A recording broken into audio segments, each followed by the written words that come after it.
اما بعد فاعوذ باللہ من الشیطان الرجیم بسم اللہ الرحمن الرحیم وَلَقَدْ أَخَذْنَا آلَ فِرْعَوْنَ بِالسِّنِينَ وَنَقْصٍ مِّنَ الثَّمَرَاتِ لَعَلَّهُمْ يَذَّكَّرُونَ صدق اللہ العظیم۔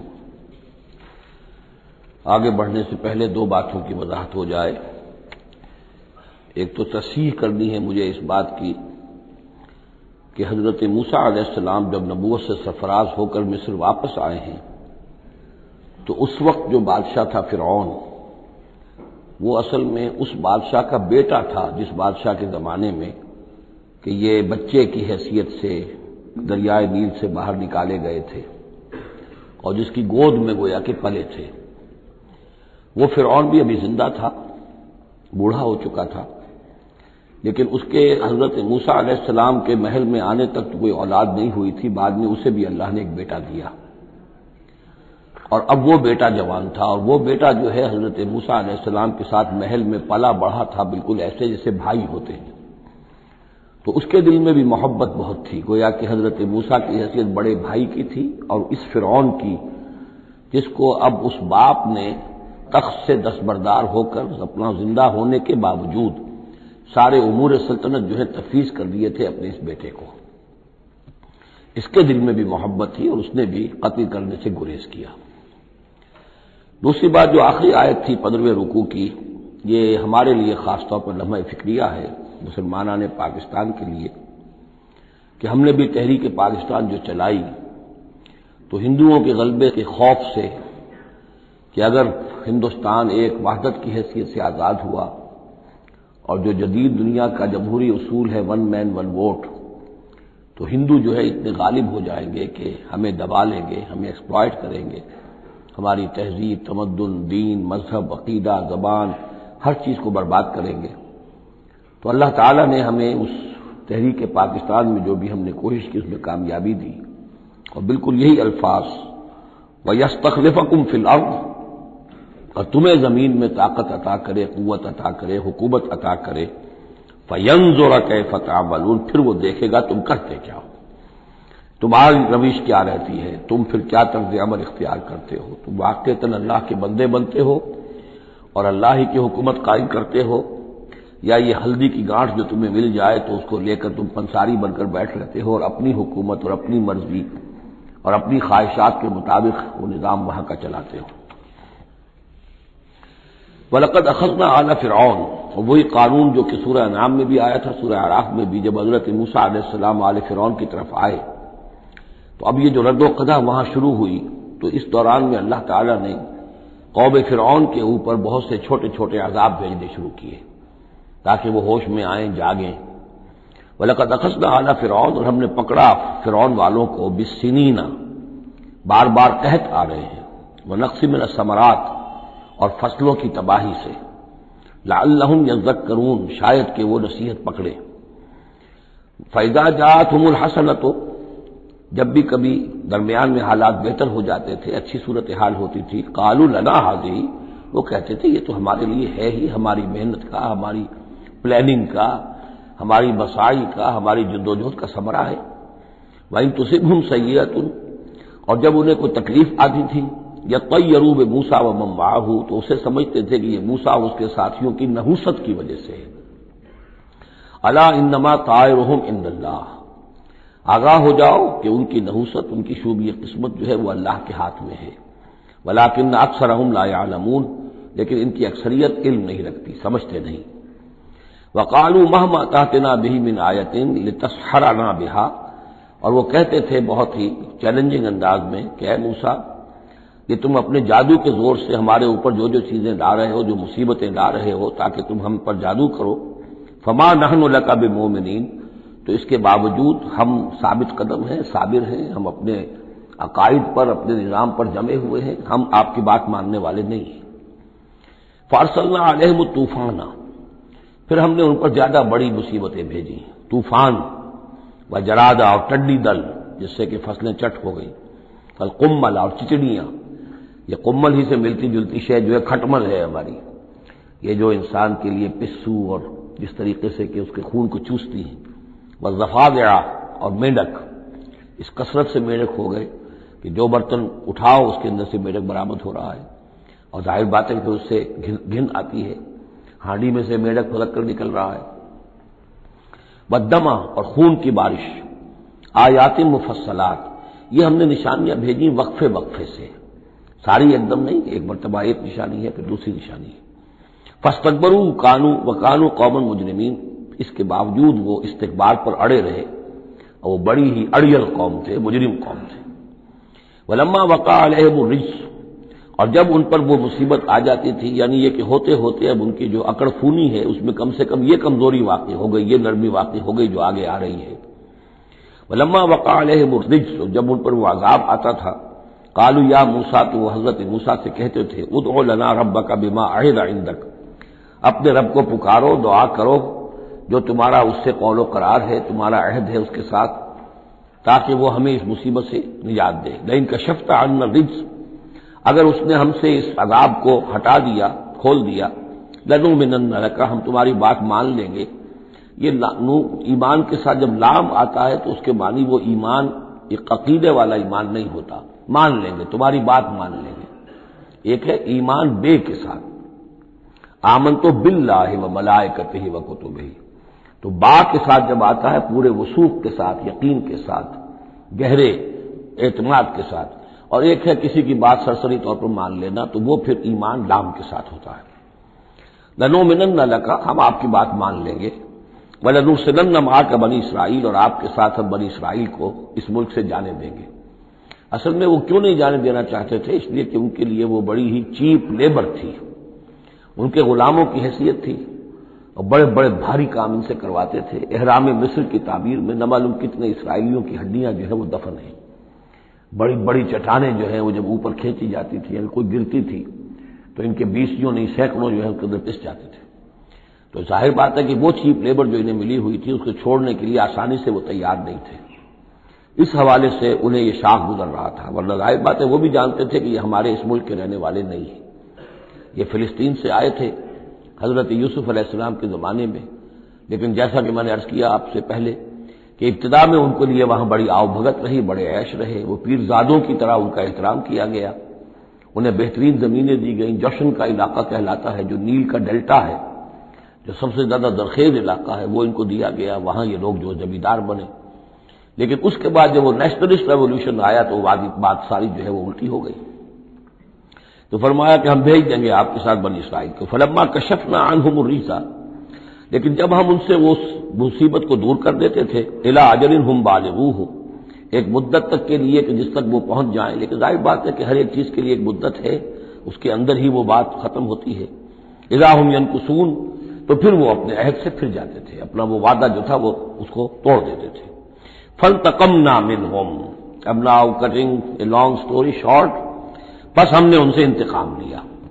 فاغرقناہم فی الیم، اور ہم نے انہیں سمندر میں غرق کر دیا، بانہم کذبوا بآیاتنا، اس لیے کہ انہوں نے ہماری آیات کو جھٹلایا، وکانوا عنہا غافلین، اور یقیناً وہ ہماری ان آیات سے تغافل برتتے رہے۔ وَأَوْرَثْنَا الْقَوْمَ الَّذِينَ كَانُوا يُسْتَضْعَفُونَ مَشَارِقَ الْأَرْضِ وَمَغَارِبَهَا الَّتِي بَارَكْنَا فِيهَا، اور وارث بنا دیا ہم نے اس زمین کے مشرق و مغرب کا جس کو کہ ہم نے بابرکت بنایا ہے۔ یہاں میں مشارق الارض آ کر ذرا بات کے سمجھنے میں مشکل ہو جاتی ہے، یہ خاص ایک ترتیب ہے رزم کے حوالے سے۔ مراد یہ ہے کہ اس زمین کا وارث بنا دیا جس زمین کو ہم نے بابرکت بنایا ہے، اس کے مشرق اور مغرب پر قبضہ دلا دیا اس قوم کو کہ جس کو دبا لیا گیا تھا۔ یہ زمین فلسطین ہے، ارض فلسطین، اس لیے کہ قرآن مجید میں بھی ہے الذی بارکنا حولہ، سبحان الذی اسری بعبدہ لیلا من المسجد الحرام الى المسجد الاقصى الذی بارکنا حولہ لنریہ من آیاتنا۔ تو یہ سرزمین فلسطین جو ہے یہ اس اعتبار سے بھی مبارک ہے کہ سینکڑوں انبیاء یہاں رہے اور دفن ہوئے، حضرت ابراہیم علیہ السلام کے بعد سے لے کر، اور یہ کہ نہ معلوم کتنے طویل عرصے تک یہ انبیاء کا مدفن بھی رہا اور ان کا مسکن بھی رہا۔ پھر یہ کہ بڑی زرخیز علاقہ بھی ہے۔ تو ہم نے اس قوم کو کانوا یستضعفون، جو دبا لیے گئے تھے مصر میں، جو دبے ہوئے تھے، پسے ہوئے تھے، ان کو وارث بنا دیا اس زمین کے مشرق اور مغرب کا، مشارق الارض و مغاربها التی بارکنا فیہا، جس میں ہم نے برکتیں رکھی ہیں۔ وتمت کلمۃ ربک الحسنی علی بنی اسرائیل، اور تیرے رب کی اچھی بات، اچھا وعدہ بنی اسرائیل کے حق میں پورا ہو گیا، بما صبروا، جو صبر انہوں نے کیا، یعنی جو بھی سختیاں آئیں حضرت موسیٰ علیہ السلام کے ساتھ، جو بھی لوگ ان میں سے ایمان لائے تھے انہوں نے واقعتاً ثابت قدمی دکھائی، اور یہ کہ وہ صبر کی وجہ سے اللہ تعالیٰ کا وعدہ ان پر پورا ہوا۔ وَدَمَّرْنَا مَا كَانَ يَصْنَعُ فِرْعَوْنُ وَقَوْمُهُ، اور ہم نے تباہ و برباد کر دیا جو کچھ کے بنایا تھا فرعون نے اور اس کی قوم نے، وَمَا كَانُوا يَعْرِشُونَ، اور جو وہ اونچے اونچے کرتے تھے، محل بناتے تھے یا کچھ اور اونچی اونچی ٹٹیاں چڑھاتے تھے اپنے انگوروں کی بیلوں کے لیے، ان سب کو ہم نے جو ہے ختم کر کے رکھ دیا۔ اب یہ جو تھا ان کا سفر مصر سے اور جو یہ صحرائے سینا تک آئے، اس کا تذکرہ جو ہے کئی مرتبہ اس سے پہلے مدنی صورتوں میں بھی آ چکا ہے، لیکن اب کچھ واقعات وہ بیان ہو رہے ہیں کہ جو اس ایکسوڈس کے بعد، اسے ایکسوڈس کہتے ہیں، کتاب الخروج، یعنی یہ جو باب ہے اولڈ ٹیسٹمنٹ کا، ایکسوڈس، نکلنا، مصر سے نکلنا، اس کے حالات۔ وجاوزنا ببنی اسرائیل البحر، اور پار اتار دیا ہم نے بنی اسرائیل کو سمندر کے یا دریا کے، فَأَتَوْا عَلَىٰ قَوْمٍ، تو ان کا گزر ہوا، پہنچے وہ ایک ایسی قوم پر، یعکفون علی اصنام لہم، جو اعتکاف کرتے تھے اپنے اپنے بتوں کا۔ یہ لفظ ذرا یہاں پر نوٹ کیجئے، اعتکاف کرنا۔ اصل میں جو فلسفہ ہے بت پرستی کا، جسے کہ آج کے دور میں ڈاکٹر رادھا کرشنن، جو ایک زمانے میں ہندوستان کے صدر بھی رہے ہیں، بہت بڑے فلسفی تھے، بلکہ ایک دور میں یوں سمجھیے کہ دنیا میں دو ہی فلسفیوں کا ڈنکا بج رہا تھا، ایک فلسفی مذہبی قسم کا اور وہ ڈاکٹر رادھا کرشنن تھے، اور ایک فلسفی ملحد قسم کا وہ برٹرن رسل تھا، اور یہ دونوں تقریباً ایک ہی عمر کے ہم عمر، اور دونوں ہی 90 سے اوپر ہو کر فوت ہوئے ہیں۔ تو ڈاکٹر رادھا کرشنن نے ہندوستان کے فلسفے کو گویا کہ زندہ کر دیا اپنی تصنیفات کے ذریعے سے۔ اس نے بت پرستی کا جو فلسفہ بیان کیا وہ یہ کہ ہم یہ نہیں سمجھتے کہ ان بتوں میں کچھ ہے، یہ تو اصل میں بت تو ہم کسی ڈیٹی، کوئی بھی دیوی یا دیوتا کے نام پر مناتے ہیں، اس سے دھیان کرنے کے لیے، کنسنٹریشن نہیں ہو سکتی، خو کرے پے کرے محسوس ہے انسان کی نظر، انسان جو ہے مراقبہ کرتا ہے۔ اگر آپ جو مراقبہ کرنا چاہتے ہیں، اللہ کے ساتھ دھیان لگانا چاہتے ہیں، کیسے لگائیں؟ لیکن اگر کسی تصویر کو سامنے رکھ لیں تو پھر توجہ کو مرکوز کرنا آسان ہو جائے گا۔ یہ ہے ان کا فلسفہ بت پرستی کا۔ تو اعتکاف اسی کو کہتے ہیں، جو ابھی آپ جن کو بھی اللہ توفیق دے گا اصل صحیح ہو کہ سال میں یہ 10 دن آدمی نکال لے کہ اپنی توجہات کو ہر چیز سے، دنیاوی معاملات سے، ان سے ہٹا کر اور اللہ تعالیٰ کی ذات پر وہ مرکوز کرے، ذکر پر، توجہ پر اور دعا پر، مناجات پر، یہ اعتکاف ہے۔ تو انہوں نے بت اپنے بنائے ہوئے تھے اور ان بتوں کا اعتکاف کرتے تھے۔ قالوا یا موسیٰ اجعل لنا الہا کما لہم آلہہ، انہوں نے کہا کہ اے موسیٰ ہمارے لیے بھی کوئی الہ بنا دو، معبود بنا دو، کوئی ایسی نشانی ہو جس کو کہ ہم ذریعہ بنائیں، اس کے اوپر اعتکاف کریں، گیان دھیان کا مرکز اس کو بنا لیں۔ قال انکم قوم تجہلون، حضرت موسیٰ نے فرمایا کہ تم جہل کا ارتکاب کر رہے ہو، کیا بات کہہ رہے ہو؟ ان ہؤلاء متبر ما هم فیہ، یہ لوگ جس چیز میں ہیں یہ تو ہلاک ہونے والے ہیں، برباد ہونے والے ہیں۔ وباطل ما كانوا يعملون، اور جو کچھ یہ کر رہے ہیں وہ سب باطل ہے، اس کی کوئی حقیقت نہیں ہے۔ قال غیر اللہ ابغیکم الہا، حضرت موسیٰ نے فرمایا کہ کیا میں اللہ کے سوا تمہارے لیے کوئی الہ تلاش کروں؟ وهو فضلکم علی العالمین، اور اس نے تو تمہیں فضیلت دی ہے تمام جہان والوں پر۔ وَإِذْ أَنْجَيْنَاكُمْ مِنْ آلِ فِرْعَوْنَ، اور ذرا یاد کرو جبکہ ہم نے تمہیں نجات دی آل فرعون سے۔ یسومونکم سوء العذاب، یہ الفاظ جو کہ تم سورہ بقرہ میں بھی آئے ہیں اور اس کے بعد بھی آئے ہیں۔ یسومونکم سوء العذاب، وہ تمہیں مبتلا کیے ہوئے تھے بدترین عذاب میں۔ یقتلون ابناءکم ویستحیون نساءکم، وہ قتل کر ڈالتے تھے تمہارے بیٹوں کو اور زندہ رکھتے تھے تمہاری بیٹیوں کو۔ وفی ذالکم بلاء من ربکم عظیم، اور یقیناً اس میں تمہاری رب کی طرف سے بہت بڑی آزمائش تھی۔ وَوَعَدْنَا مُوسَىٰ 30 لَيْلَةً، اور ہم نے بلایا موسیٰ کو 30 راتوں کے لیے، عام طور پر دن رات، لیکن یہ کہ عربی میں جو محاورہ ہے وہ رات ہی کا ذکر کرتے ہیں۔ 30 راتوں کے لیے وَأَتْمَمْنَاهَا بِعَشْرٍ، روایات سے معلوم ہوتا ہے کہ اولین جو تھی طلبی وہ 30 رات کے لیے ہوئی تھی، لیکن اس میں جو چلہ تھا جو حضرت موسیٰ علیہ السلام کو کاٹنا تھا، اس میں روزہ بھی تھا مسلسل 30 دن کا، تو اس میں یہ ہے کہ کسی وقت ان سے ضبط نہیں ہو سکا، اور مسواک کر لی تھی، وہ جو روزے کی وجہ سے منہ کے اندر ایک طرح کی بو پیدا ہو جاتی ہے، اس کو برداشت نہ کر سکے، تو اس کی پاداش میں، اب یہ روایات ہیں، میں نہیں کہہ سکتا کہ کس حد تک ان میں صحت ہے، فَأَتْمَمْنَاهَا بِعَشْرٍ، تو مکمل کر دیا ہم نے اس مدت کو 10 دن سے، اور فَتَمَّ مِيقَاتُ رَبِّهِ 40 لَيْلَةً، تو وقت مدت پوری ہو گئی اس کے رب کی، یعنی 40 راتیں۔ یہیں سے ہمارے ہاں تصوف میں اہل صوفیہ نے 40 کا یہ چلہ کشی، 40 دن 40 رات کا چلہ کاٹنا، یہ جو ہے نکالا ہے۔ وقال موسیٰ لأخیہ ہارون، اور کہا موسیٰ نے اپنے بھائی ہارون سے علیہ السلام، اخلفنی فی قومی، آپ میری نیابت کیجئے میری قوم میں جا رہا ہوں، مجھے اللہ تعالی نے طلب فرمایا کوہ طور پر، واصلح، اور دیکھیے اصلاح کرتے رہیے، ولا تتبع سبیل المفسدین، اور فساد مچانے والوں کے راستے کی پیروی نہ کیجیے گا۔ ولما جاء موسیٰ لمیقاتنا، اور جب موسیٰ پہنچے ہمارے وقت مقرر پر، وکلمہ ربہ، اور ان سے کلام کیا ان کے رب نے، قال رب ارنی انظر الیک، انہوں نے درخواست کی پروردگار مجھے اپنا دیدار عطا فرما، مجھے دکھا کہ میں تجھے دیکھوں۔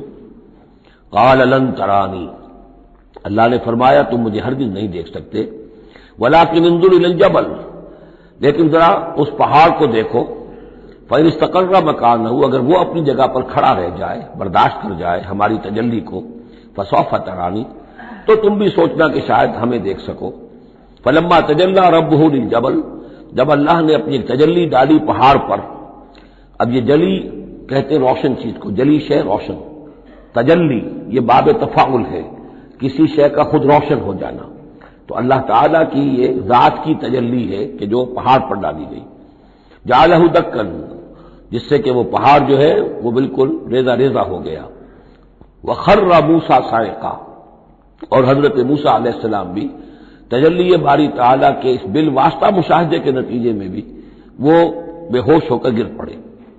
فلما افاقا، جب انہیں افاقہ ہوا، ہوش میں آئے، قال سبحانک، اب انہوں نے کہا اے اللہ تو پاک ہے، تبت الیک، میں تیری جناب میں توبہ کرتا ہوں کہ میں نے جسارت کی تھی، میں نے جو ہے اپنی حیثیت سے بڑھ کر تجھ سے سوال کر لیا تھا، وانا اول المومنین، اور میں پہلا ہی ہوں ایمان لانے والا، بغیر دیکھے تجھے ماننے والا ہوں۔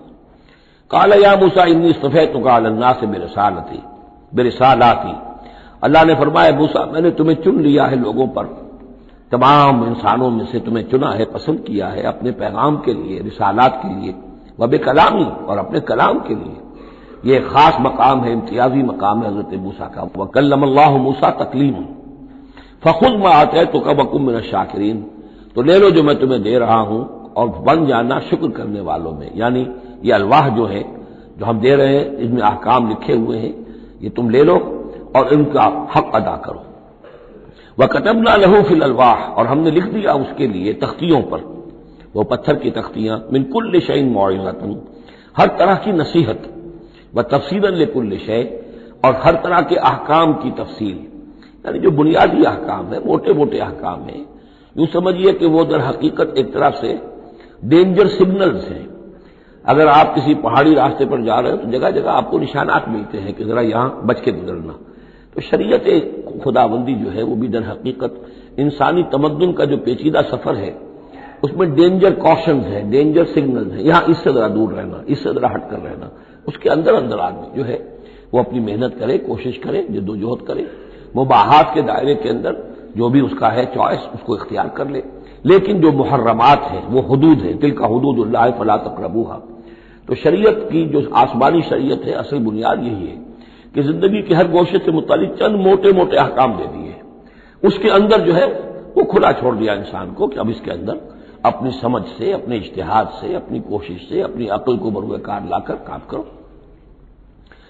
وَكَتَبْنَا لَهُ فِي الْأَلْوَاحِ مِن كُلِّ شَيْءٍ مَوْعِظَةً وَتَفْصِيلًا لِكُلِّ شَيْءٍ فَخُذْهَا بِقُوَّةٍ، تو اے موسیٰ اس کو تھام لو مضبوطی کے ساتھ، وَأَمُرْ قَوْمَكَ، اور اپنی قوم کو بھی حکم دو، يَأْخُذُوا بِأَحْسَنِهَا، کہ وہ اسے پکڑیں، اس کو تھامیں اس کی بہترین صورت کے اندر۔ اس کے مراد کیا ہے کہ ہر معاملے کے اندر درجے ہوتے ہیں، آپ کو ایک چیز بتائی جا رہی ہے، اس میں ایک درجہ اونچا ہے، ایک اس سے کمتر ہے، آپ اونچے سے اونچے درجے کی طرف آنے کی کوشش کیجیے. یہی بات جو ہے مسلمانوں سے بھی پھر کہی گئی ہے. آخری پاروں میں ہم دیکھیں گے چل کر کہ وہ لوگ کہ جو کلام کو سنتے ہیں، یستمعون القول فیتبعون احسنہ، وہ کلام کو سنتے ہیں پھر جو اس کی بہترین بات ہوتی ہے اس کو اختیار کرتے ہیں. ایک یہ ہوتا ہے آدمی سوچتا ہے کچھ اور کمی والی بات ہو جائے، ڈھیل ہو جائے، رعایت ہو جائے، چلیے پاس مارکس مجھے مل جائیں، مجھے فرسٹ ڈویژن نہیں چاہیے، مجھے سیکنڈ ڈویژن نہیں چاہیے، ڈسٹنکشن نہیں چاہیے، پاس ہی ہو جاؤں. لیکن یہ معاملہ دین میں نہیں ہونا چاہیے. یہ معاملہ دنیا میں کرو، دین میں اچھے سے اچھا، اعلی سے اعلیٰ، جیسا کہ ہم پڑھ چکے ہیں سورہ مائدہ کے اندر، اذا اتقوا وآمنوا وعملوا الصالحات ثم اتقوا وآمنوا ثم اتقوا واحسنوا واللہ یحب المحسنین. ہے جستجو کہ خوب سے ہے خوب تر کہاں، کیوں نہیں بہتر سے بہتر کی طرف جاتے؟ جتنا آج وقت لگا رہے ہو دین کے لیے اس سے زیادہ لگاؤ کل، اور پرسوں سے آگے تمہارا قدم پڑنا چاہیے، نہ یہ کہ آدمی جو ہے وہ پیچھے کی طرف دیکھے. وَأَمُرْ قَوْمَكَ يَأْخُذُوا بِأَحْسَنِهَا، اس کا جو بہترین رخ ہے اس کو اختیار کریں. سَأُرِيكُمْ دَارَ الْفَاسِقِينَ، ان قریب میں تمہیں وہ گھر دکھا دوں گا جو اس وقت فاسقوں کے قبضے میں ہے. یعنی یہاں جو کچھ ہوا ہے، کوہ طور جو ہے وہ سمجھ لیجئے کہ وہ سینائی پیننسلا کا جو ساؤدرن ٹپ ہے وہاں پر ہے تقریباً کوہ طور. تو گویا کہ خلیج سویز کو کراس کیا یا کہیں سے کسی جھیل کو کراس کر کے مصر سے آئے سینائی پیننسلا میں، پھر یہ کہ خلیج سویز کے ساتھ ساتھ ہو کر ساؤدرن ٹپ تک پہنچ گیا پورا قافلہ. یہاں پڑاؤ رہا ان کا طویل عرصے تک، اور یہیں پر پھر حضرت موسیٰ علیہ السلام طلب کیے گئے کوہ طور پر. وہاں سے اب واپس آ گئے. اب ان سے کہا گیا کہ آگے بڑھو، اور خلیج عقبہ کے ساتھ ساتھ ہو کر داہنی جو ہے کھاڑی جو ہے ریڈ سی کی، اس سے آگے بڑھو اور فلسطین میں جا کے اب تمہیں جنگ کرنی ہے. تمہارا وہ ملک جو ہے جو تم چھوڑ کر آئے تھے تقریباً جو سمجھیے کہ 700-800 برس پہلے یا اس کے آس پاس، اب اس کے اوپر قبضہ ہے مشرکوں کا، کافروں کا، جاہلوں کا. اب اس اپنی سرزمین کو ان سے آزاد کرانے کے لیے اب تمہیں جہاد کرنا ہے، وہ جس کا ذکر ہم سورہ مائدہ میں پڑھا ہے. تو اس کا یہاں پر تذکرہ ہو رہا، سوریکم دار الفاسقین، یعنی وہ فلسطین تک اب میں تمہیں لے جاؤں گا اور تمہیں دکھا دوں گا وہ جگہ جو تمہارا اصل مسکن ہے، اور اس کے لیے یہ ہے کہ تمہیں اب ان فاسقوں کو وہاں سے نکالنا ہوگا. سأصرف عن آیات الذین یتکبرون فی الارض بغیر الحق، میں پھیر دوں گا اپنی آیات سے ان لوگوں کے رخ کو جو زمین میں ناحق تکبر کرتے ہیں. یعنی یہ خود اللہ تعالیٰ فرما رہے ہیں جن کے اندر تکبر ہے میں خود ان کا رخ پھیر دیتا ہوں. وہ ہماری آیات کو دیکھتے ہی نہیں، سمجھتے ہی نہیں، اس لیے کہ تکبر ہے. تکبر وہ شے ہے جو اللہ کو سب سے زیادہ ناپسند ہے. فرمایا گیا ہے ایک حدیث میں، حدیث قدسی میں، الکبر ردائی، تکبر میری چادر ہے. تو اگر کوئی اور تکبر کرتا ہے تو گویا کہ میری چادر میرے شانے سے وہ گھسیٹ رہا ہے، تو اس کے خلاف میرا اعلان جنگ ہے. ایک اور حدیث میں فرمایا لن يدخل الجنہ من کان فی قلبہ مثقال حبۃ من کبر، جنت میں کبھی داخل نہیں ہو سکے گا وہ شخص جس کے دل میں دانے کے برابر بھی تکبر ہے. تکبر سب سے بڑا روگ ہے. تو جن لوگوں کے اندر تکبر ہے ہم ان کا رخ پھیر دیتے ہیں اپنی آیات سے، ہم انہیں اس کا اہل نہیں سمجھتے کہ وہ ہماری آیات کو سمجھیں اور دیکھیں. وَإِن يَرَوْا كُلَّ آیَةٍ لَا يُؤْمِنُوا بِهَا، اور اگر وہ سرسری طور پر دیکھ بھی لے، ساری نشانیاں دیکھ لیں، تب بھی وہ ایمان لانے والے نہیں ہیں. وَإِن يَرَوْا سَبِيلَ الرُّشْدِ لَا يَتَّخِذُوهُ سَبِيلًا، اور اگر وہ دیکھ بھی لے کامیابی کا اور سعادت کا اور ہدایت کا راستہ، تب بھی اس راستے کو اختیار نہیں کریں گے. وَإِن يَرَوْا سَبِيلَ الْغَيِّ يَتَّخِذُوهُ سَبِيلًا، اور جب بھی ان کے سامنے آئے گا کجی کا راستہ، ٹیڑھ کا راستہ، گمراہی کا راستہ، اسے وہ اختیار کریں گے. یعنی یہ ساری چیزیں ان کی کس وجہ سے ہیں کہ ان کے دلوں میں تکبر ہے. ذالک بانہم کذبوا بآیاتنا، اس لیے کہ انہوں نے ہماری آیات کو جھٹلایا اپنے تکبر کی بنیاد پر. وکانوا عنہا غافلین، اور اس سے تغافل برتتے رہے. والذین کذبوا بآیاتنا ولقاء الآخرۃ، اور جو لوگ بھی جھٹلائیں گے ہماری آیات کو اور آخرت کی ملاقات کو، حبطت اعمالہم، ان کے سارے اعمال حبط ہو جائیں گے. اپنی جگہ وہ بڑی نیکیاں کما رہے ہوں، جیسے کہ قریش مکہ تھے، ہم کعبے کی خادم ہیں، کعبے کی خدمت کر رہے ہیں، کعبے کو صاف رکھتے ہیں، حاجیوں کو دودھ پلاتے ہیں، پانی پلاتے ہیں، ان کے سارے عمل حق اکارت ہو جائیں گے. هل یجزون الا ما كانوا يعملون، اور ان کو نہیں دیا جائے گا بدلے میں مگر وہی کچھ جو وہ کرتے تھے.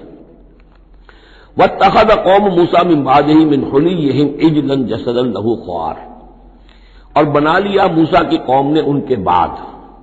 حضرت موسیٰ علیہ السلام جب چلے گئے کوہ طور پر تو پیچھے یہ ایک فتنہ اٹھا ہے، سامری یہ سامری جو ہے اس نے فتنہ اٹھایا، اور جو کچھ ان لوگوں کے پاس، اسرائیلیوں کے پاس جو ان قبطیوں کے زیورات بہت سے رکھے ہوئے تھے امانتاً، وہ بھی جانتے تھے کہ یہ قوم، یہ چونکہ ابراہیم کی نسل میں سے ہیں، کہ یہ امانت دار ہیں۔ جب یہ وہاں سے چلے تو وہ سارے جو ہیں وہ زیورات بھی وہ لے کر آ گئے تھے اپنے دشمنوں کے۔ ان زیورات کو لے کر اس نے گلایا، آگ میں تمایا، گلایا، اور اس سے ایک بچڑے کی شکل بنائی، اور کچھ ایسی کاریگری رکھی کہ اس میں سے ہوا جب گزرتی تھی ایسے سوراخ رکھ دیے کہ اس میں سے ایسی آواز آتی تھی جیسے کہ بچڑا جو ہے وہ بول رہا ہے، اور اس نے کہا یہ ہے تمہارا خدا۔ یہ موسیٰ تو بھول گیا، موسیٰ کو مغالطہ ہو گیا، وہ کہاں گیا ہے، کس خدا سے ملنے گیا، خدا تو یہ ہے۔ اور اس میں بھی ایک اور بات دوسری جگہ پر آ جائے گی، یہاں تو نہیں ہے، کہ حضرت موسیٰ علیہ السلام اصل میں اپنے اشتیاق اور محبت اور شوق اور جذبے کی وجہ سے قبل از وقت چلے گئے تھے، جو وقت معین تھا کوہ طور پر آنے کا اس سے پہلے۔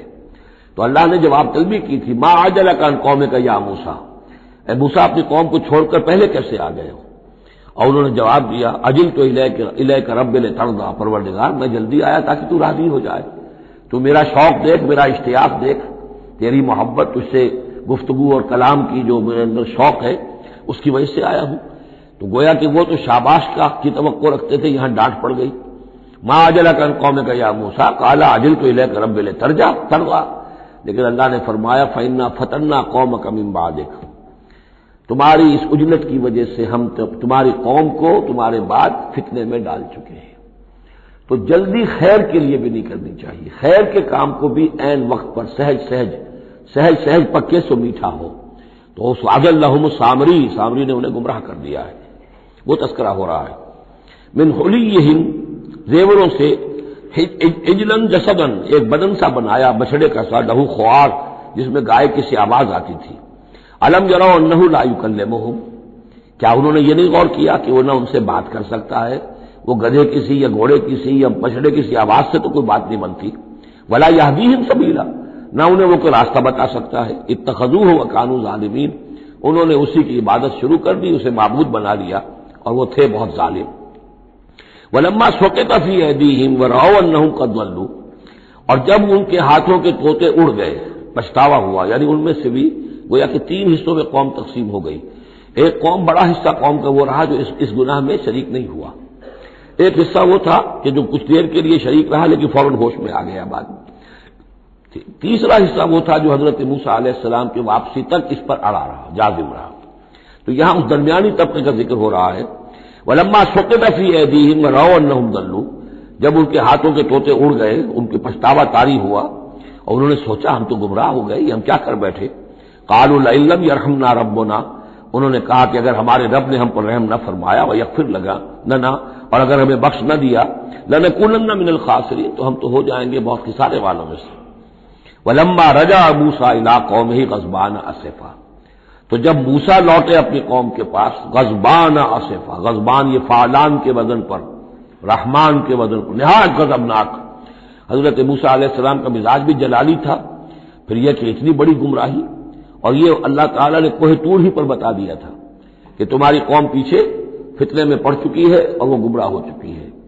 فإنا فتنا قومک من بعدک وأضلہ السامری، تو وہاں سے آئے ہی ہیں تو غضبناک تھے، غضبان اسفا، نہایت افسوس میں بھی اور سخت غضبناک۔ قال بئس ما خلفتمونی من بعدی، یہ خطاب حضرت ہارون سے بھی ہو سکتا ہے اور اپنی پوری قوم سے بھی ہو سکتا ہے۔ بری ہے میری نیابت جو تم نے کی ہے میرے بعد۔ عاجلتم امر ربکم، تم نے اپنے رب کے معاملے کے اندر جلدی کی، میرا انتظار کرتے، اگر اس نے کچھ بنا ہی دیا تھا، کوئی شوبدہ دکھایا تھا، میرے آنے تک انتظار کر لیتے، میں تمہیں بتاتا اس کی حقیقت کیا ہے۔ وَأَلْقَى الْأَلْوَاحَ، اور انہوں نے وہ جو تختیاں لے کر آئے تھے کوہ طور سے تورات والی، وہ تو ایک طرف ڈال دی۔ وَأَخَذَ بِرَأْسِ أَخِيهِ يَجُرُّهُ إِلَيْهِ، اور غضبناک ہو کر اپنے بھائی حضرت ہارون علیہ السلام کا سر کے بال پکڑ لیے اور اپنی طرف کھینچا غصے میں، یہ تم نے کیا کیا میرے پیچھے، یہ میں تمہیں خلیفہ بنا کر گیا تھا۔ قال ابن امہ، انہوں نے کہا اے میرے ماں جائے، اے میرے ماں کے بیٹے، ان القوم استضعفونی، قوم نے مجھے دبا لیا تھا، مجھے بے بس کر دیا تھا۔ وقادوا یقتلوننی، اور وہ تو میرے قتل پر آمادہ ہو گئے تھے، میں نے انہیں روکا، میں نے منع کیا، لیکن وہ اس درجے اس معاملے کے اندر آگے بڑھ گئے تھے، قالوا یقتلوننی، وہ تو مجھے قتل کرنے پر آمادہ تھے، فلا تشمت بی الاعداء، تو دیکھیں اب مجھ پر آپ دشمنوں کو ہنسنے کا موقع نہ دیں۔ ایک تو آپ کے پیچھے انہوں نے مجھے دبایا، میری توہین کی، مجھے قتل کرنے تک پر آمادہ ہو گئے، اب وہ دیکھیں گے کہ موسیٰ بھی آئے ہیں تو میرے بال آپ پکڑ کر کھینچ رہے ہیں اور میری توہین کر رہے ہیں، تو اس پر تو دشمن اور ہنسے گا۔ فلا تشمت بی الاعداء، شماتت اعداء یہ ہمارے ہاں پھر اردو زبان میں محاورہ ہے، ولا تجعلنی مع القوم الظالمین، اور مجھے ان ظالموں کے ساتھ نہ کر دیجئے، میں ان کے ساتھ نہیں ہوں، نہ میں نے ان کے ساتھ اتفاق کیا ہے، میں روکتا رہا، منع کرتا رہا۔ قال رب اغفر لی ولاخی، اب حضرت موسیٰ نے دعا کی اللہ سے، پروردگار بخش دے مجھے بھی اور میرے بھائی کو بھی، وادخلنا فی رحمتک، اور ہمیں داخل فرما اپنی رحمت میں، وانت ارحم الراحمین، اور یقیناً تو ہے تمام رحم کرنے والوں میں سب سے بڑھ کر رحم فرمانے والا۔ ان الذین اتخذوا العجل سینالهم غضب من ربهم، اب یہ فیصلہ انہوں نے دیا، یقیناً جن لوگوں نے اس بچڑے کو اپنا معبود بنایا، ان قریب ان پر آئے گا غضب ان کے رب کی طرف سے، گویا کہ قتل مرتد کی سزا جس کا ذکر ہم سورہ بقرہ میں پڑھ چکے ہیں۔ وذلۃ فی الحیات الدنیا، دنیا میں ذلت بھی آئے گی، وکذالک نجزی المفترین، اور اسی طریقے سے بہتان باندھنے والوں کو، جھوٹ گھڑنے والوں کو ہم جزا دیتے ہیں۔ والذین عملوا السیئات ثم تابوا من بعدها وآمنوا، البتہ جن لوگوں نے کچھ دیر کے لیے یہ غلط کام کیا تھا لیکن پھر وہ توبہ کر لی انہوں نے، من بعدها اس کے بعد، وآمنوا اور ایمان لے آئے، ان ربک من بعدها لغفور الرحیم، تو یقیناً اس کے بعد آپ کا رب جو ہے غفور الرحیم ہے۔ جن سے عارضی طور پر یہ بات ہو گئی تھی پھر انہوں نے توبہ کر لی، ان کے لیے تو مغفرت ہے، اللہ تعالیٰ معاف فرمائے گا، غفور الرحیم ہے۔ البتہ جو اب تک اس پر اڑے رہے ہیں ان کے لیے یہ حد جاری کی جائے گی۔ یہ بالکل ایسے ہی جیسے سورہ مائدہ میں ہم نے پڑھا ہے محاربے والی آیت میں، کہ اگر کوئی ڈاکو ہے، راہزن ہے، کوئی ملک کے اندر فساد مچا رہے ہیں، تو اگر اس سے پہلے کہ تم ان پر قابو پاؤ اگر وہ توبہ کر لے تو پھر ان کے لیے معاملہ اور ہوگا، پھر ان کے ساتھ نرمی بھی ہو سکتی ہے، معاف بھی کیا جا سکتا ہے، لیکن اگر قابو پا لو تو پھر ان کی سزا بہت سخت ہے، لیکن قابو پانے سے پہلے توبہ کر لے تو ان کے لیے نرمی۔ اسی طرح یہاں معاملہ ہے۔ وَلَمَّا سَكَتَ عَن مُوسَى الْغَضَبُ، جب موسیٰ کا غصہ کو ٹھنڈا پڑا، اخذ الالواح، اب انہوں نے وہ تختیاں اٹھائیں، وفی نسختها هدى ورحمۃ للذین هم لربهم یرہبون، اور اس کی تحریر میں لکھا ہوئی تھی رحمت، ہدایت بھی اور رحمت بھی ان لوگوں کے حق میں جو اپنے رب سے ڈرتے ہیں، اپنے رب کا تقوی اور خوف رکھتے ہیں۔ واختار موسیٰ قومہ 70 رجلا لمیقاتنا، اب ایک تو سزا دے دی گئی، ایک تو پرج ہو گئی، اور یہودی جو ہیں جنہوں نے کہ آخری وقت تک اس کے اوپر قائم رہے انہیں قتل کر دیا گیا۔ اب اس کے بعد ایک اجتماعی توبہ کے لیے حضرت موسیٰ علیہ السلام نے اپنی قوم کے 70 سرکردہ افراد کو لیا، واختارا، چن لیا، اختار موسیٰ قومہ 70 رجلا لمیقاتنا، اللہ تعالیٰ ہی نے طلب فرمایا ہے، ہمارے وقت مقررہ کے لیے چن لیے موسیٰ نے اپنی قوم میں سے 70 سرکردہ افراد۔ فلما اخذتهم الرجفۃ، جب وہ آئے ہیں کوہ طور پر یا اس کے قریب تو ان کے اوپر کپ کپی طاری ہو گئی یا زلزلے نے آ پکڑا، یعنی وہ ایک سخت ترین جو ہے ان کے لیے پھر خوفناک صورت پیدا کر دی گئی۔ قال رب، حضرت موسیٰ نے عرض کیا پروردگار، لو شئت اہلکتہم من قبل وایایا، اگر تیری مشیت یہی تھی تو اس سے پہلے ہی ہمیں بھی ہلاک کر سکتا تھا، مجھے بھی کر سکتا تھا، انہیں بھی کر سکتا تھا، خطا کار تو ہم ہیں، غلطی ہوئی ہے، لیکن بہرحال ہم نے اتنا بڑا کفارہ بھی دے دیا ہے، اپنی قوم کے اتنے لوگوں کو اپنے ہاتھوں ذبح بھی کیا ہے، لیکن یہ کہ اگر ہلاک ہی کرنا تھا جو اس وقت شکل ہو رہی ہے تو پہلے قدم پر بھی تو ہلاک کر سکتا تھا۔ لو شئت اہلکتہم من قبل وایایا، اگر تو چاہتا تو ہلاک کر دیتا ان سب کو بھی اور مجھے بھی۔ اتہلکنا بما فعل السفہاء منا، کیا تم ہمیں ہلاک کر دے گا ہمارے کچھ بے وقوف لوگوں کی حرکت کی وجہ سے؟ ہمارے ہاں کچھ بے وقوف تھے جنہوں نے حرکت کی تھی، اور ان کی وجہ سے کیا پوری قوم کو ہلاک کر دے گا؟ ان ہی الا فتنتک، نہیں یہ تیری طرف سے ایک آزمائش ہے۔ تضل بہا من تشاء، تو گمراہ کرتا ہے اس کے ذریعے سے جس کو چاہتا ہے، وتہدی من تشاء، اور ہدایت دیتا ہے جس کو چاہتا ہے۔ انت ولینا، تو ہمارا ولی ہے، ہمارا ساتھی ہے، پشت پناہ ہے، مولا ہے۔ فاغفر لنا، بس ہمیں بخش دے، ہماری گناہ کو معاف فرما، وارحمنا، ہم پر رحم فرما، وانت خیر الغافرین، اور یقیناً تمام بخشنے والوں میں تو سب سے بہتر بخشنے والا ہے۔ واکتب لنا فی ہذہ الدنیا حسنہ وفی الآخرہ، ہمارے لیے اس دنیا کی زندگی میں بھی حسنہ لکھ دے، طے کر دے۔ اب دیکھیے یہ دعا کر رہے ہیں حضرت موسیٰ اپنی قوم کے لیے، بنی اسرائیل کے لیے، وَاکْتُبْ لَنَا فِي هَٰذِهِ الدُّنْيَا حَسَنَةً وَفِي الْآخِرَةِ، وہی الفاظ ربنا آتنا فی الدنیا حسنۃ وفی الآخرۃ حسنۃ وقنا عذاب النار۔ تو لکھ دے، طے کر دے کہ ہمارے لیے دنیا میں بھی حسنہ ہو، آخرت میں بھی۔ انا ہدنا الیک، ہم تیری جناب میں توبہ کرتے ہیں، رجوع کرتے ہیں، جو خطا ہو گئی ہے اس کا اعتراف کرتے ہوئے معافی چاہتے ہیں۔ قال عذابی اصیب بہ من اشاء، اللہ نے فرمایا جہاں تک میرے عذاب کا تعلق ہے وہ تو اس میں تو میں مبتلا کروں گا جس کو چاہوں گا۔ ورحمتی وسعت کل شیء، تم رحمت کا سوال کر رہے ہو تو ایک رحمت تو میری وہ ہے جو ہر شے کے شامل حال ہے، ہر شے کا وجود میری رحمت سے ہے، اس کا بقا میری رحمت سے ہے، اس کا تسلسل میری رحمت سے ہے۔ ایک تو رحمت عامہ ہے جو تمام مخلوقات کو شامل ہے، تمام مخلوقات جو ہے اس میں سے حصہ پا رہے ہیں۔ ورحمتی وسعت کل شیء فسأکتبھا، اب یہاں مراد ہے خاص رحمت جس کے لیے تم کہہ رہے ہو، وہ رحمت تو میں لکھ دوں گا ان لوگوں کے لیے۔ اب یہ بہت اہم مقام یہاں آ رہا ہے، وہ اپنی رحمت میں خاص کر دوں گا، لکھ دوں گا للذین یتقون، جو تقوی کی روش اختیار کریں، ویؤتون الزکاۃ، اور زکوٰۃ دیتے رہیں، والذین هم بآیاتنا یؤمنون، اور جو لوگ ہماری آیات پر ایمان پختہ رکھیں۔ الذین یتبعون الرسول النبی الامی الذی یجدونہ مکتوبا عندہم فی التوراۃ والانجیل، جو اتباع کریں گے ہمارے امی نبی کی، جس کا کو رسول بنا کر بھیجا جائے گا، رسول نبی امی کا اتباع کریں گے، الذی یجدونہ، جسے پائیں گے لکھا ہوا مکتوباً عندہم، ان کے پاس، اپنے پاس، فی التوراۃ والانجیل، کہ وہ ان کے پاس اس کی پیشن گوئیاں، اس کے حالات، اس کی علامات تورات اور انجیل دونوں میں ہوں گی۔ تو جو لوگ ان کا اتباع کریں گے، نبی امی محمد الرسول اللہ صلی اللہ علیہ وسلم امیین میں سے اٹھائے گئے، اور آپ واقعتاً اس قوم میں سے تھے جس کے پاس کوئی کتاب نہیں تھی، کوئی شریعت نہیں تھی، ویسے بھی آپ نے دنیاوی اعتبار سے کوئی تعلیم حاصل نہیں کی، دنیاوی معیار کے اعتبار سے لکھنا پڑھنا آپ نہیں جانتے تھے، تو امی تھے۔ تو رسول نبی الامی، جو پیروی کریں گے میرے اس رسول کی جو نبی امی ہوگا، جسے یہ پائیں گے الذی یجدونہ مکتوبا، لکھا ہوا، جس کی علامات اور جس کی پیشن گوئیاں عندہم فی التوراۃ والانجیل، ان کے پاس تورات اور انجیل دونوں میں، یامرہم بالمعروف، وہ انہیں نیکی کے حکم دے گا، وینہاہم عن المنکر، اور تمام بدیوں سے روکے گا، ویحل لہم الطیبات، اور ان کے لیے تمام حلال چیزیں، پاک چیزیں حلال کر دے گا۔ یعنی جو ہم پڑھ چکے ہیں کچھ چیزیں تھیں کہ جو بنی اسرائیل پر ان کی شرارتوں کی وجہ سے بھی حرام کر دی گئی تھی، یہ تمام بندشیں اٹھا دے گا، تمام پاکیزہ چیزوں کو ان کے لیے حلال کرے گا۔ وَيُحَرِّمُ عَلَيْهِمُ الْخَبَائِثَ، اور جتنی خبیث ناپاک چیزیں ہیں انہیں حرام قرار دے گا۔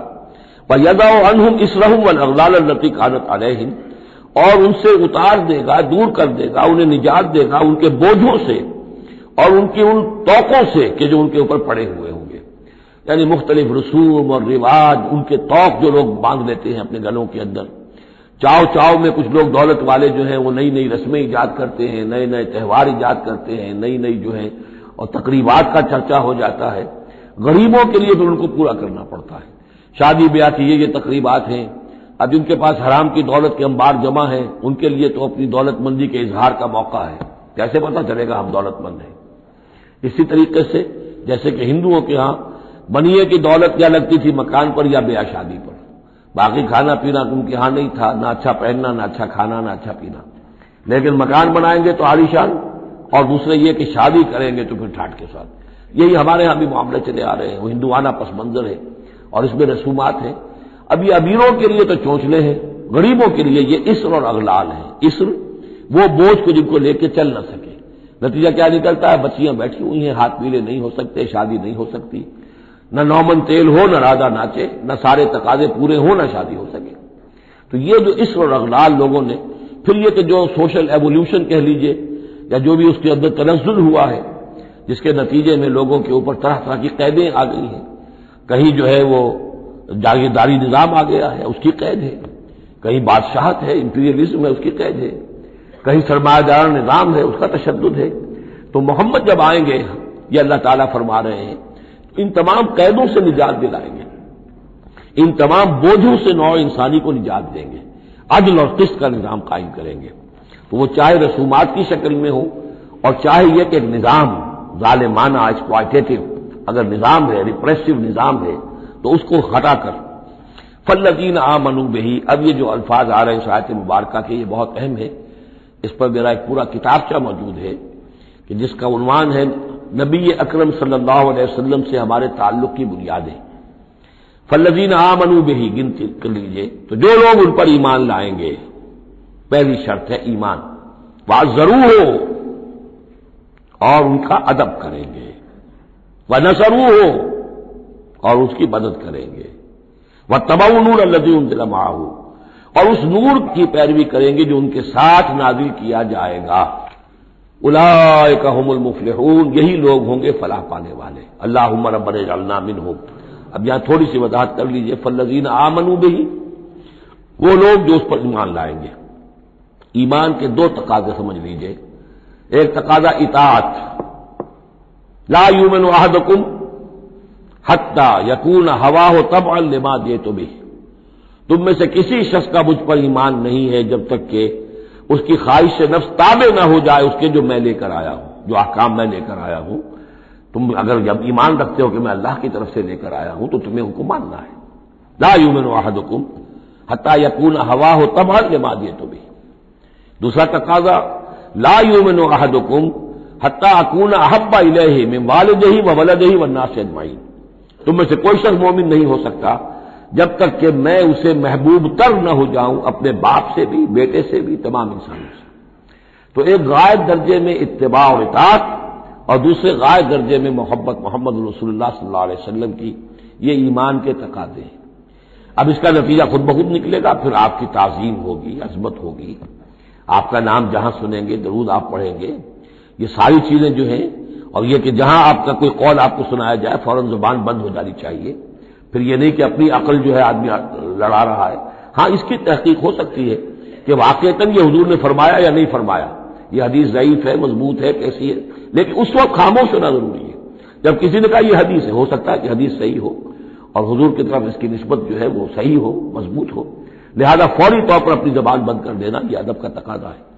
تو آج ضرور ہو، وہ نصروا ہو، اور مدد کرے. مدد کس کام میں؟ حضور نے ذاتی تو اپنی کوئی امپائر بلڈ نہیں کی، نہ آپ نے اپنے لیے کوئی جاگیر بنائی، نہ کوئی جائیداد بنائی. کس کام کے لیے نصرت چاہیے تھی؟ اللہ کے دین کے لیے، اس کے غلبے کی جد و جہد. اس کے لیے بھیجے گئے محمد صلی اللہ علیہ وسلم. هو الذی ارسل رسولہ بالہدی ودین الحق لیظہرہ علی الدین کلہ. اور اس کے لیے پکار ہے من انصاری اللہ. یہ میرا فرض منصبی ہے، اللہ کا دین مجھے غالب کرنا ہے، یہ میری ذمہ داری ہے. کون ہے جو میرا ہاتھ بٹائے، میرا مددگار بنے؟ تو یہ میدان اب بھی کھلا ہوا ہے. دین پہلے غالب ہوا تھا، پھر مغلوب ہو گیا، اور اب تو مغلوب ہے. پوری دنیا میں کہیں بھی ہم ایک انچ زمین نہیں دکھا سکتے جہاں کہہ سکے دنیا سے، نوع انسانی سے کہ آؤ اور دیکھو یہاں یہ اصل دین موجود ہے بتمام و کمال. تو وہ مشن جو ہے محمد رسول اللہ صلی اللہ علیہ وسلم کا، وہ اب بھی زندہ ہے. لہذا اس کی مدد کرنی ہے. واتبعوا النور الذی انزل معہ. اور اس مشن کی تکمیل میں جو راستہ ہے، جو طریقہ اللہ نے بتایا ہے، وہ اس قرآن کے ذریعے سے ہے. تذکیر قرآن سے، تبلیغ قرآن کی، انذار قرآن سے، تبشیر قرآن سے، تعلیم قرآن کی. یتلو علیہم آیاتہ ویعلمہم الکتاب والحکمۃ ویزکیہم. اس کے ذریعے سے لوگوں کو کھینچو، لوگوں کو نکالو گندگیوں میں سے اور اندھیروں میں سے، لوگوں کے اندر ایمان کی شمع روشن کرو، پھر انہیں منظم کرو، جمع کرو، پھر باطل سے ٹکراؤ. فالذین آمنوا بہ وعزروہ ونصروہ واتبعوا النور الذی انزل معہ. تو جو لوگ ان پر ایمان لائیں گے اور ان کی تعظیم کریں گے اور ان کی مدد کریں گے اور اس نور کی پیروی کریں گے جو ان کے ساتھ نازل کیا جائے گا، یعنی قرآن مجید حضور کے ساتھ یہ نازل کیا گیا، بھیجا گیا. اولئک هم المفلحون، یہی لوگ ہوں گے فلاح پانے والے. اللہم ربنا اجعلنا منہم. قل یا ایھا الناس. اب ظاہر بات ہے کہ وہ لمبی بات کو اب یہاں پہ ختم کرتے ہوئے کہ اب حضور صلی اللہ علیہ وسلم تشریف لے آئے. اب وہی بات اس کے حوالے سے اب آپ سے کہا جا رہا ہے کہ اے نبی، جو خبر دی تھی اس وقت ہم نے موسیٰ کو، اور جو ہم نے کہہ دیا تھا کہ جو رحمت ہے ہماری خصوصی وہ انہی لوگوں کے لیے ہوگی تم میں سے کہ جو محمد عربی صلی اللہ علیہ وسلم پر ایمان لے آئیں گے. تو اب کہہ دیجئے ڈنکے کی چوٹ، قل یا ایھا الناس، کہہ دیجئے اے لوگوں. اور یہ پھر بہت نوٹ کرنے کے قابل ہے کہ ہم نے اب تک جتنے رسولوں کا تذکرہ سنا ہے پڑھا ہے سورہ اعراف میں، وہ یا قوم یا قوم یا قوم، اے میری قوم کے لوگوں. لیکن محمد رسول اللہ کی امتیازی شان یہ ہے کہ قوم کی طرف مبعوث نہیں ہوئے، صرف پوری نوع انسانی کی طرف. جیسے سورہ بقرہ کے تیسرے رکوع کی پہلی آیت میں نے حوالہ دیا تھا، یا ایھا الناس اعبدوا ربکم الذی خلقکم والذین من قبلکم لعلکم تتقون. تو یہ آفاقی رسالت ہے، عالمی رسالت ہے، انسانی سطح پر ہے. قل یا ایھا الناس انی رسول اللہ الیکم جمیعا، میں اللہ کا رسول ہوں تمہاری طرف، سب کی طرف. الذی لہ ملک السماوات والارض، یہ بات 5 مرتبہ قرآن میں کہی گئی ہے مختلف الفاظ میں کہ حضور کی بعثت پوری نوع انسانی کے لیے ہے، جس میں سب سے نمایاں آیت وہ ہے وما ارسلناک الا کافۃ للناس بشیرا ونذیرا، ہم نے نہیں بھیجا ہے محمد آپ کو مگر پوری نوع انسانی کے لیے بشیر اور نذیر بنا کر. باقی یہ کہ اور مختلف اسالیب میں 4 مرتبہ اور یہ بات آئی ہے کہ آپ کی بعثت جو ہے کسی خاص قوم، کسی خاص ملک، کسی خاص رنگ اور نسل کے لوگوں، کسی خاص قبیلے کی طرف نہیں ہے، بلکہ پوری نوع انسانی کی طرف ہے. قل یا ایھا الناس انی رسول اللہ الیکم جمیعا الذی لہ ملک السماوات والارض، میں اس اللہ کا رسول ہوں جس کے لیے آسمان اور زمین کی بادشاہی ہے. لا الہ الا ہوا، اس کے سوا کوئی معبود نہیں. یحیی و یمیت، وہی زندہ رکھتا ہے اور وہی موت وارد کرتا ہے. فآمنوا باللہ، تو ایمان لاؤ اللہ پر، ورسولہ النبی الامی الذی، اور اس کے اس رسول پر جو نبی امی ہے اور جو یؤمن باللہ وکلماتہ، جو ایمان رکھتا ہے اللہ پر اور اس کے کلام پر، اس کے کلمات پر، اس کی باتوں پر. واتبعوہ، اور اس کی پیروی کرو، لعلکم تہتدون، تاکہ تم ہدایت پاؤ. یہ گویا کہ اعلان عام ہوا محمد رسول اللہ صلی اللہ علیہ وسلم کا کہ وہ جو بات اللہ تعالیٰ نے حضرت موسیٰ سے کہی تھی یہ اس کے مطابق میری بعثت ہوئی ہے. اور اب گویا کہ جیسا کہ میں نے آپ کو بتایا تھا یہ تمہید ہے، تیاری ہو رہی ہے، کیونکہ اب مدینے کی طرف سفر کرنا ہے. یہ صورت پہلے نازل ہو گئی ہے تاکہ وہ ذہن تیار ہو جائے اس کے لیے کہ اب یہود کے 3 بڑے بڑے قبیلے وہاں پر آباد ہیں، ان سے براہ راست ہم مسابقہ پیش آئے گا. ابھی تک براہ راست خطاب یہود سے نہیں ہوا، یا بنی اسرائیل سے کوئی خطاب نہیں. گفتگو ہو رہی ہے محمد رسول اللہ سے یا اہل مکہ سے یا حضور کے وساطت سے مسلمانوں سے. لیکن یہ کہ وہ باتیں ساری وہ آ رہی ہیں کہ جن کا اب محل جو ہے واضح ہو جائے گا ہجرت کے بعد. وَمِن قوم موسیٰ امۃ یہدون بالحق وبہ یعدلون، اور موسیٰ کی قوم میں یقیناً کچھ لوگ ایسے تھے، امتن ایسے لوگ تھے کہ جو حق کی ہدایت دیتے تھے. یعنی یہ تو نہیں ہو سکتا اتنے جلیل القدر پیغمبر کے کوئی بھی ساتھی نہ ہو، حواری نہ ہو، یا بڑی اکثریت ان کی جو ہے ناہنجاروں پر رہی مشتمل، لیکن بہرحال ان کے ساتھ ایک جماعت ان کے حواریین کی، ان کے ساتھیوں کی. وَمِن قوم موسیٰ امۃ یہدون بالحق وبہ یعدلون، ایسی قوم ان کے اندر رہی ہے قوم موسیٰ میں سے ایسے لوگ، ایسی جماعت جو حق ہی کی ہدایت بھی دیتے تھے اور حق ہی کے ساتھ فیصلے بھی کرتے تھے، عدل بھی کرتے تھے. وَقَطَّعْنَاهُمْ اثْنَتَيْ عَشْرَةَ أَسْبَاطًا أُمَمًا، اور ہم نے انہیں علیحدہ علیحدہ کر دیا 12 بڑی بڑی قبیلوں کی جماعت میں، اسباط امما، بار جماعتیں بن گئی علیحدہ علیحدہ، ان کی امتیں بن گئی، علیحدہ قبیلے بن گئے. کیونکہ یہ 12 بیٹے تھے حضرت یعقوب علیہ السلام کے، اور ان میں سے ہر ایک سے قبیلہ چلا ہے. تو ابھی وہ انسان کا جو تمدنی ارتقاء جو ہے ابھی قبائلی دور میں تھا، لہذا اس قبائلی نظام ہی کو اللہ تعالیٰ نے ان کے لیے باقی رکھا. چنانچہ پانی بھی جب دیا تو 12 چشمے، تاکہ ہر قبیلے کا چشمہ علیحدہ ہو اور یہ آپس میں لڑے جھگڑے نہیں. ہر قبیلے کا کوئی اپنا سردار ہے، اس کا اپنا ایک نظام ہے، کوئی نزاع ہو گیا ہے تو وہ آپس میں اس کو حل کر سکتے ہیں. لیکن اگر بین القبائل معاملہ ہو جائے تو پھر اس کو حل کرنا جو ہے مشکل ہو جائے گا. وَأَوْحَيْنَا إِلَىٰ مُوسَىٰ إِذِ اسْتَسْقَاهُ قَوْمُهُ، اور ہم نے وحی کی موسیٰ کی طرف جب کہ پانی طلب کیا ان سے اس کی قوم نے، أَنِ اضْرِب بِعَصَاكَ الْحَجَرَ، کہ اپنے اسی عصا سے، اپنی لاٹھی سے ضرب لگائیے چٹان پر. فَانبَجَسَتْ مِنْهُ اثْنَتَا عَشْرَةَ عَيْنًا، تو اس میں سے 12 چشمے پھوٹ بہے. یہ بات ہم پڑھ چکے ہیں سورہ بقرہ میں. قَدْ عَلِمَ كُلُّ أُنَاسٍ مَشْرَبَهُمْ، ہر قبیلے نے، ہر قوم نے پہچان لیا، معین کر لیا اپنے مشرب کو. مشرب یہ بھی اس میں ظرف ہے، پینے کی جگہ، اپنا گھاٹ معین ہو گیا. یہ چشمہ ہمارا، یہ چشمہ ان کا، یہ چشمہ ان کا ہے، یہ بنی لاوی کا ہے، یہ فلاں کا ہے، بنی یہودا کا ہے. وَظَلَّلْنَا عَلَيْهِمُ الْغَمَامَ، اور ہم نے ان کے اوپر سائبان ابر کا طاری کر دیا تاکہ دھوپ سے بچیں. وَأَنزَلْنَا عَلَيْهِمُ الْمَنَّ وَالسَّلْوَىٰ، اور ہم نے ان پر من اور سلوہ کے ذریعے انہیں خوراک بہم پہنچائی. اتارا ان پر ہم نے من اور سلوہ. کلوا من طیبات ما رزقناکم، کھاؤ ان پاکیزہ چیزوں میں سے کہ جو ہم نے تمہیں رزق میں دی ہیں، وما ظلمونا، اور انہوں نے کوئی ہم پر ظلم نہیں کیا، ہم پر کیا ظلم کر سکتے تھے، ہمارا کیا بگاڑ سکتے تھے۔ پہلے بھی یہ الفاظ آئے ہیں، کہیں میں تیزی میں غلط ترجمہ کر گیا ہوں کہ ہم نے ان پر کوئی ظلم نہیں کیا، وما ظلمناہم ہوتا تو ہم نے ان پر ظلم نہیں کیا، وما ظلمونا، انہوں نے ہمارا کیا بگاڑا، ہمارا کیا بگاڑ لیں گے۔ ایک حدیث قدسی میں آتا ہے کہ میرے بندو، اگر تم سب کے سب اولین اور آخرین اور انس اور جن سب بدترین جیسے ہو سکتا ہے تم میں سے کوئی شخص ویسے بن جاؤ تب بھی میرے خزانے میں کوئی کمی نہیں آئے گی، اور تم سب کے سب اولکم وآخرکم وانسکم وجنکم سب کے سب مل جاؤ اور بہترین میرے مطیع بن جاؤ، میرے بندگی کرنے والے بن جاؤ، میرے خزانے میں کوئی اضافہ نہیں ہوگا، میں تو غنی ہوں۔ تو وما ظلمونا، انہوں نے ہم پر ہمارا کچھ نہیں بگاڑا، ولکن كانوا انفسهم یظلمون، لیکن وہ خود اپنی ہی جانوں پر ظلم کرتے رہے۔ وَإِذْ قِيلَ لَهُمُ اسْكُنُوا هَٰذِهِ الْقَرْيَةَ، اور یاد کرو جب ان سے کہا گیا تھا کہ آباد ہو جاؤ اس بستی میں، یہ جیریکو، اریحا، پہلا شہر فلسطین کا کہ جو یوشع ابن نون جوشوا ان کی سرکردگی میں جب بنی اسرائیل نے قتال کیا ہے پھر تو یہ پہلا شہر فتح ہوا۔ جب ان سے کہا گیا کہ اب اس میں تم رہ سکتے ہو، بس جاؤ، وَكُلُوا مِنْهَا حَيْثُ شِئْتُمْ، اور اس میں سے جو بھی چاہو جہاں سے بھی چاہو تم کھاؤ، وَقُولُوا حِطَّةٌ، اور دیکھو استغفار کرتے رہو، کہتے رہو اے اللہ ہمارے گناہ جھاڑ دے، ہماری کوتاہیاں، ہماری جو بھی کوئی کمیاں رہ گئی ہیں ان کو پورا کر دے۔ وَادْخُلُوا الْبَابَ سُجَّدًا، اور جب داخل ہو شہر کے دروازے میں تو سر جھکا کر داخل ہو، تمہاری گردنیں اکڑی ہوئی نہ ہو۔ نغفر لکم خطیئاتکم، ہم تمہاری جو بھی خطائیں ہیں وہ بخش دیں گے، جو بھی غلطیاں ہوئی ہیں فروغ گزاشتیں ہوئی ہیں ان سب سے درگزر فرمائیں گے۔ سنزید المحسنین، اور نہ صرف یہ کہ وہ خطائیں معاف کر دیں گے، جو ان میں سے محسن ہوں گے تم میں سے انہیں تو اب اور دیں گے، ان کے درجات بلند کریں گے، ان کو اور اونچے سے اونچے مراتب عطا کریں گے۔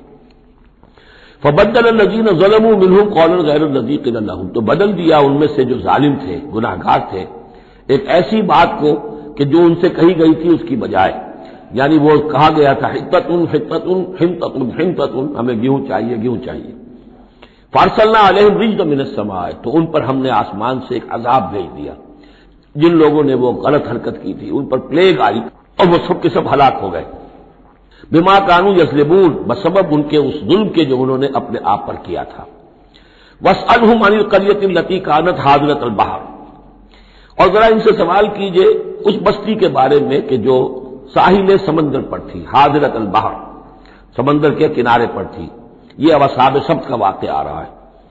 اس یادونا، اور عام طور پر خیال یہ کہ جو ایلات کی بندرگاہ ہے یہاں پر یہ واقعہ ہوا تھا، اب بھی وہ ایلات کی بندرگاہ ہے۔ 1967 میں جو جنگ ہوئی تھی عرب اور اسرائیل جنگ، اس میں اصل میں اسی ایلات کی بندرگاہ کا گھیراؤ کر لیا تھا صدر ناصر صاحب نے، بلاکیڈ آف دی ایلات پورٹ، اور اس کے نتیجے میں پھر بڑا زبردست جو ہے حملہ کیا اچانک جو ہے اسرائیل نے، اور یہ کہ صحرائے سینا بھی مصر سے ہتھیا لیا تھا، گولان ہائٹس جو ہے وہ سیریا سے اس نے فتح کر لیے، اور پورا مغربی کنارہ جو اردن کا جو ہے اتنا بڑا علاقہ، زرخیز ترین علاقہ جو ہے فلسطین کا، وہ اردن سے اس نے ہتھیا لیا تھا، جس میں سے صرف سینائی پیننسلا بھی واپس کیا گیا ہے، اور یہ جو مغربی کنارے پر ان کی کوئی ایک آٹونومس سی چھوٹی سی ریاست قائم کرنے کی کوششیں ہو رہی ہیں، باقی یہ کہ گولان ہائٹس پر ابھی کوئی معاملہ نہیں ہوا۔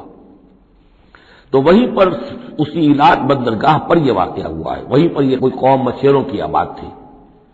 واسألهم عن القرية التي كانت حاضرة البحر، وہ سمندر کے کنارے آباد تھی، اذ یعدون فی السبت، جبکہ وہ سبت کے قانون میں حد سے تجاوز کرنے لگے۔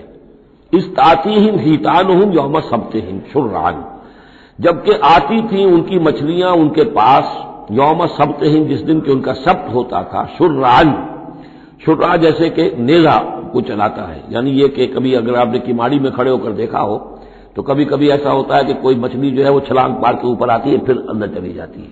اب ظاہر بات ہے کہ یہ اٹکیلیاں کرتی تھی مچھلیاں، اللہ تعالیٰ نے سکس سینس دے رکھی ہے حیوانات کو بھی ہے، انہیں پتہ چل گیا تھا ہفتے کا ایک دن ایسا ہے کہ ہمیں کوئی ہاتھ نہیں لگاتا، اب وہ آ رہی ہیں اٹکیلیاں کر رہی ہیں، چھلانگیں لگا رہی ہیں، یہ کھڑے ہوئے ہیں ہاتھ بندھے ہوئے ہیں، اس لیے کہ سبت ہے، ہفتے کا دن ہے، پکڑ تو نہیں سکتے، تو شرعاً آتے تھے جسے نیزے چل رہے ہوں۔ وہ یوم لا یثبتون لا آتیہم، جس دن سبت نہیں ہوتا تھا یعنی باقی 6 دن وہ دور کہیں گہرے پانی میں چلی جاتی تھی۔ اور گہرے پانی میں جا کے مچھلیوں کا پکڑنا جو ہے اس وقت تک تو انسان کے پاس آلات نہیں تھے. کذالک نبلوہم بما کانوا یفسقون، اس طرح ہم نے انہیں آزمایا تھا، ایک بڑی آزمائش میں ڈال دیا کہ دیکھیں یہ کتنے ثابت قدم رہتے ہیں، شریعت کے حکم پر قائم رہتے ہیں اور فاقہ برداشت کر لیتے ہیں، یا یہ کہ شریعت کے ساتھ کوئی استہزاء کرتے ہیں، تمسخر کرتے ہیں. وَإِذْ قَالَتْ أُمَّةٌ مِّنْهُمْ، یہاں بھی نوٹ کر لیجئے کہ جیسے وہاں معاملہ ہوا، تین حصوں میں یہ قوم تقسیم ہو گئی. ایک حصہ وہ تھا کہ جس نے اس گناہ میں حصہ نہیں لیا اور وہ منع بھی کرتا رہا کہ مت کرو، دیکھو نہیں منکر کا فریضہ سر انجام دیتا رہا. یہ اللہ تعالیٰ کا، وہ کرتے کیا تھے؟ ہفتے کے روز گئے، گڑھے کھودے اور سمندر کا پانی اس میں لے آئے ساحل کے ساتھ گڑھے کھود کر، تو اس کے ساتھ مچھلیاں بھی آ گئی. واپسی کا راستہ کر دیا بند، مچھلی کو ہاتھ نہیں لگایا، ہفتے کو اتوار کو جا کے مچھلی پکڑ لی. تو فائدہ کیا ہوا؟ اصل میں ہفتے کا قانون تو یہ تھا کہ ہفتے کا دن تم لگاؤ اللہ کی یاد میں، ذکر میں، عبادت میں، تورات پڑھو، پڑھاؤ، سیکھو، سکھاؤ. 6 دن تم کام کرو دنیا کا، اپنی معاش کا، 7واں دن تم فارغ رکھو اللہ کے لیے، دین کے لیے.